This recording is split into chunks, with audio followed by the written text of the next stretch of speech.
Hari ini Presiden Turki Recep Tayyip Erdogan bertemu dengan Presiden RI Prabowo Subianto di Istana Kepresidenan Bogor, Jawa Barat.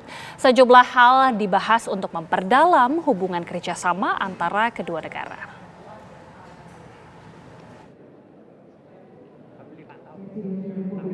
Presiden Prabowo Subianto menerima kunjungan Presiden Turki Recep Tayyip Erdogan sekaligus untuk memperkuat kerjasama Indonesia-Turki yang sudah terjalin sejak 75 tahun lamanya.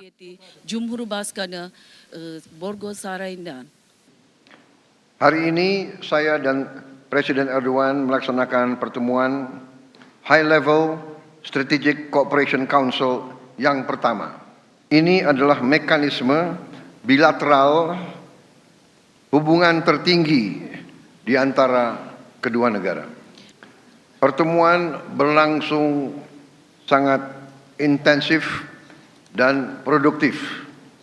Kami memiliki komitmen yang sama untuk memperkokoh kemitraan dan juga untuk bekerja demi suatu tatanan dunia baru yang lebih baik mengarah kepada perdamaian dan stabilitas dunia. Bidang layanan keagamaan dan pendidikan. Salah satu hasil pertemuan Presiden Turki Erdogan dengan Presiden Indonesia Prabowo Subianto adalah melakukan sejumlah kerjasama di bidang ekonomi, pertahanan, kesehatan, dan kesepakatan kemerdekaan Palestina dengan solusi dua negara. Dalam bidang ekonomi dan perdagangan, kami berkomitmen untuk meningkatkan perdagangan di antara dua negara dengan saling menguntungkan kedua negara. Indonesia dan Turki juga akan memperkuat kerjasama pertahanan dan keamanan.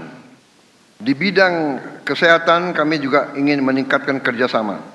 Di bidang hubungan internasional kami menegaskan bahwa Indonesia dan Turki berpandangan tetap bahwa solusi untuk perdamaian di Palestina adalah kemerdekaan bagi Palestina dengan solusi dua negara. Kami persilakan untuk menukarkan dokumen. Presiden Erdogan pun berharap bahwa segala kesepakatan yang terjalin bisa menghasilkan banyak kebaikan. Kembali ke tempat. Dost ve kardeş Endonezya'yı G20 Liderler Zirvesi vesilesiyle 2022'de ziyaret etmiştim. Bugünkü konsey toplantımızda münasebetlerimizi daha da kurumsallaştırmış olduk. İstişarelerimizin ve aldığımız kararların hayırlara vesile olmasını diliyor. Hepinizi sevgiyle, saygıyla selamlıyorum. Sama selesai. Kedua kepala negara berharap kerjasama ini dapat memperkuat hubungan bilateral ke depannya. Kami mengundang Presiden Republik Indonesia Dari Jakarta, Haidar Fassal, TV One mengabarkan. untuk persiapan jamuan santap siang. Presiden Amerika Serikat Donald Trump mengaku siap secara militer maupun ekonomi untuk mewujudkan rencana mengambil alih Gaza. Bahkan Donald Trump mengancam menghentikan bantuan ekonomi ke Mesir dan Jordania apabila kedua negara tersebut tidak mau menampung penduduk Palestina. Untuk membahasnya pemirsa telah bergabung bersama kami pengamat Timur Tengah, ada Ibu Dina Sulaiman. Selamat malam Ibu Dina. Selamat malam Mbak Anggita. Iya Bu Dina, kita tahu Presiden Amerika Serikat Donald Trump ini mengancam Mesir dan juga Jordania tidak akan memberikan bantuan ekonomi jika tidak mau menampung warga Gaza. Tanggapan Ibu seperti apa terkait hal ini? Ya, menurut saya ini memang ide yang hampir pasti, dan bahkan sekarang juga sudah terlihat negara-negara monarki Arab itu sudah berani ya untuk berbicara keras menentang Trump, dan ini narasi seperti ini belum pernah terjadi sebelumnya. Kenapa? Karena memang ini ide yang luar biasa luar biasa buruk dan juga betul-betul melanggar hukum internasional juga, dan buat negara-negara Arab, Mesir, Jordan, dan bahkan Saudi Arabia kan juga disebut-sebut ya, Netanyahu juga mengatakan sebaiknya Saudi Arabia bikin negara Palestina aja di wilayahnya. Nah itu mereka kan juga memikirkan kepentingan nasional mereka masing-masing juga. Mereka tentu berat kalau harus menampung jutaan orang Palestina, sehingga perlawanan atau penolakan dari negara-negara Arab ini sangat sangat masuk akal dan kita melihat ada perubahan narasi, bahkan melihat mereka berani sekarang terang-terangan untuk melawan kehendak Amerika Serikat. Ya, dalam pandangan Bu Dina ini apakah akan memperburuk mungkin ya ketegangan di Timur Tengah, bahkan juga mungkin merusak hubungan diplomatik Amerika Serikat dengan sekutu-sekutunya, Bu? Ya, saya pikir ini ya di satu sisi kita lihat Trump itu memang terlalu selama ini ya memang gaya bicaranya itu blak-blakan dan tidak ada tedeng aling-aling dan tidak punya etika diplomasi ya.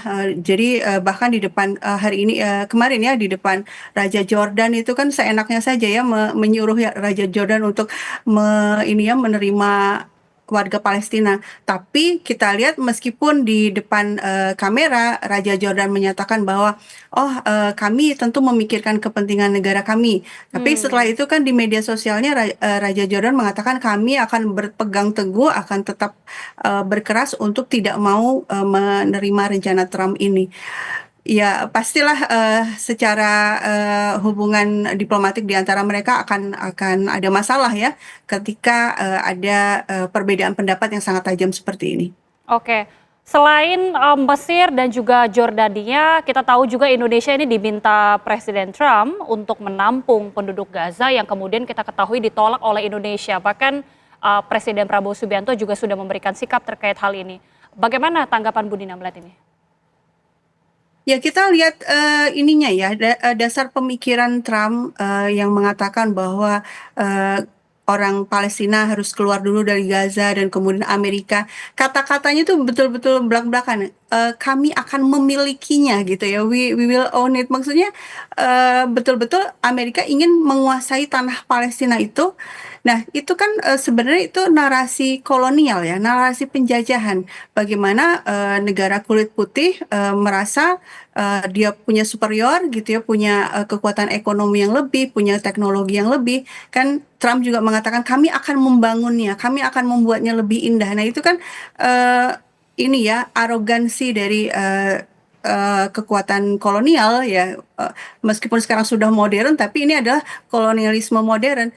Nah, ini melanggar juga ini ya Konvensi Jenewa, juga melanggar hukum international humanitarian law terkait ethnic cleansing. Ya tentu saja pemerintah Indonesia menolak ya, dan saya pikir itu sudah keniscayaan ya pasti menolak. Ini bukan ide yang baik, ini bukan, justru sangat buruk dan mengabaikan hak-hak orang Palestina sendiri untuk merdeka. Mereka harusnya ada di sana gitu ya. Ketika misalnya Trump mengatakan, oh Gaza ini sudah hancur, Gaza ini bahkan dia bilang Gaza itu udah disebut itu unlucky place ya, tempat yang sial gitu. Ya, yang sial. Kenapa kok bisa sial ya? Kan karena ada penjajahan gitu ya. Nah, harusnya akar masalahnya itu yang diselesaikan, penjajahannya itu yang diselesaikan. Ke Israel yang harus dilarang untuk melakukan kejahatan di Gaza, bukannya orang Gaza yang dikeluarkan. Jadi ini betul-betul ide yang ya istilah yang tepat yang tidak masuk akal, yang sangat buruk dan pastilah akan ditolak oleh negara-negara yang punya kemanusiaan ya. Iya. Kita mengetahui juga dalam 2 hari terakhir ini Indonesia juga melakukan pertemuan bersama dengan Turki, dan Presiden Turki juga sudah hadir di Indonesia dan juga membahas salah satunya mengenai hal ini. Apakah ini mungkin akan bisa menjadi titik terang untuk menghadirkan solusi bagi para pengungsi di Gaza ini, kira-kira Bu Dina? Ya, sebenarnya kalau masalah pengungsi, orang-orang Gaza itu kan ada di dalam Gaza ya, dan situasi yang saat ini paling urgent adalah mereka kekurangan pangan, kekurangan air, kekurangan obat-obatan, kekurangan bahan bakar. Ya itu yang harusnya segera diberikan kepada mereka gitu ya. Tapi ini karena Trump tiba-tiba punya ide untuk relokasi, akhirnya dunia seolah sibuk membicarakan ini bagus direlokasi atau enggak ya, Indonesia mau terima atau tidak ya. Nah, kemudian dipertanyakan juga negara-negara Arab mau terima apa enggak. Padahal yang benar-benar urgent sekarang, tolong segera masukkan itu truk-truk bantuan makanan dan obat-obatan ke dalam Gaza.